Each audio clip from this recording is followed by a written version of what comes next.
Alors bonjour, d'abord bienvenue à Gustovino, donc cave que j'anime depuis plus de 4 ans.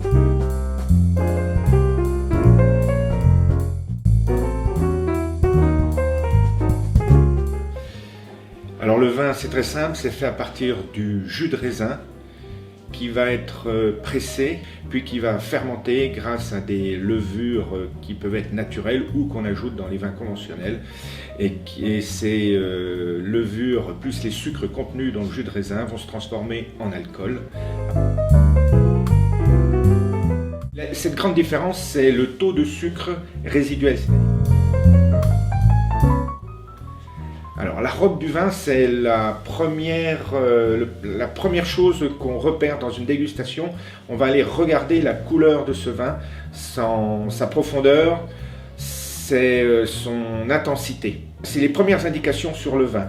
Par exemple, sur un vin blanc, quand il est jeune, il va être plutôt avec des reflets verts. Quand il est vieux, il va être sur des reflets dorés-jaunes. Alors qu'un vin rouge jeune va être sur des couleurs rouge-pourpre.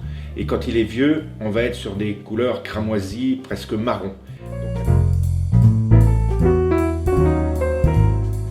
Alors, la notion de plus fort, effectivement, on l'a définie au travers des tanins du vin.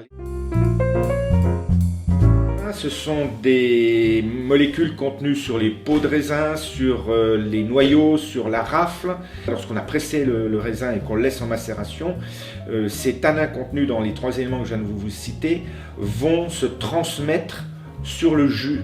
Donc forcément, plus vous laisserez en contact ces peaux, ces pépins et ces rafles en contact avec le jus, plus votre vin va être puissant, voire même déborder sur un côté très acide, on va dire.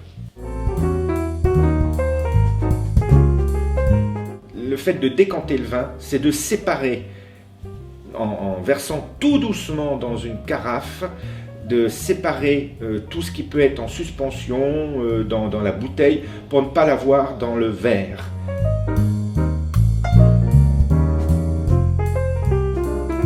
Carafer, ça n'a rien à voir. Carafer, c'est oxyder de façon mécanique en versant le vin dans une carafe, souvent à fond très large, pour qu'il y ait un grand contact entre l'oxygène et le jus.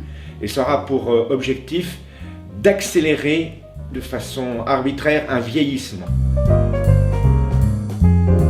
On va dire qu'on décante des vins qui ont beaucoup d'impuretés en suspension, c'est souvent les vins vieux, et on carafe des vins blancs ou des vins rouges jeunes pour les faire vieillir artificiellement. Alors les bouteilles sont conservées à l'horizontale parce qu'il faut que le bouchon soit toujours en contact avec le vin, afin qu'il ne se sèche pas. Parce que si le bouchon n'est pas en contact, il sécherait, il y aurait une rétractation du bouchon et surtout, il n'y aurait plus cette étanchéité utile au vin et le vin serait oxydé. C'est-à-dire justement, c'est comme si on le mettait dans une carafe. Le problème, c'est que si on laisse longtemps cette bouteille s'oxyder, votre vin serait oxydatif, c'est-à-dire devenu imbuvable. Alors la forme de la bouteille, non, ça n'influe pas sur la conservation ni la qualité du vin. Après, c'est une fabrique spécifique de certaines régions pour se démarquer d'autres. Les souffleurs de verre, lorsqu'ils soufflaient les bouteilles, n'avaient pas la technique pour créer des bouteilles à fond plat. Donc c'est la méthode des verriers qu'ils avaient trouvée, c'était de maintenir cette forme creusée qui permettait de maintenir la bouteille stable. On dit que d'une façon générale, les vins doivent se garder aux alentours de 12 degrés. Ah, fondamental. Tout à fait.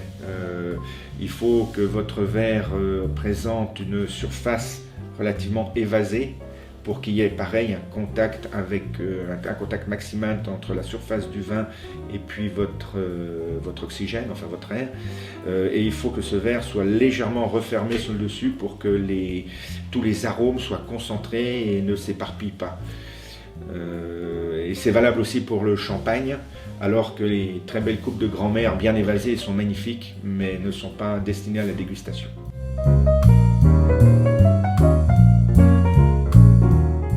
Voilà, alors j'espère que cette période de confinement va s'arrêter et que nous pourrons nous retrouver pour les périodes de dégustation.